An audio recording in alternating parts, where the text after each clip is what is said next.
एक आदमी ने एक बहुत ही खूबसूरत लड़की से शादी की। शादी के बाद दोनों की ज़िंदगी बहुत प्यार से गुजर रही थी। वह उसे बहुत चाहता था और उसकी खूबसूरती की हमेशा तारीफ़ किया करता था।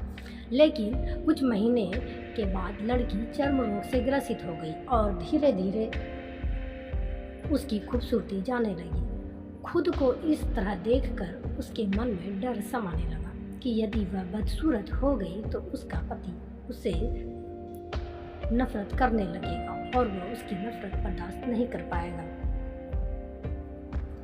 इस बीच एक दिन पति को किसी काम से शहर से बाहर जाना पड़ा। काम खत्म कर जब वह घर वापस लौट रहा था, उसका एक्सीडेंट हो गया। एक्सीडेंट में उसने अपनी दोनों आंखें खो दी, लेकिन इसके बावजूद भी उन दोनों की जिंदगी सामान्य तरीके से आगे बढ़ती रही।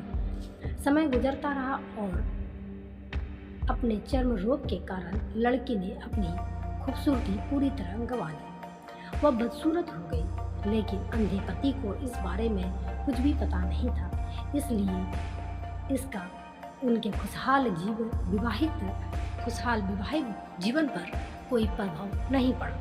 वह उसे उसी तरह प्यार करता रहा। एक दिन उस लड़की की मौत हो गई। पति जब अकेला हो गया था, वह बहुत दुखी था। वह उस शहर को छोड़कर जाना चाहता था। उसने अंतिम संस्कार की सारी क्रिया विधि पूर्ण की और शहर छोड़कर जाने लगा। तभी एक आदमी ने पीछे से उसे पुकारा और पास आकर कहा, अब तुम बिना सहारे के अकेले कैसे चल पाओगे?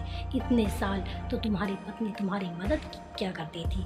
पति ने जवाब दिया, दोस्त, मैं अंधा नहीं हूँ, मैं बस अंधा होने का नाटक कर रहा था, क्योंकि यदि मेरी पत्नी को पता चल जाता कि मैं उसकी बदसूरती देख सकता हूँ तो यह उसे उसके रोग से ज़्यादा दर्द देता, इसलिए मैंने इतने साल अंधे होने का दिखावा किया। वह बहुत अच्छी पत्नी थी, मैं बस उसे खुश रखना चाहता था। सीख, खुश रखने के लिए हमें एक दूसरे की कमियों के प्रति आंखें बंद कर लेनी चाहिए और उन कमियों को नज़रअंदाज कर लेना चाहिए।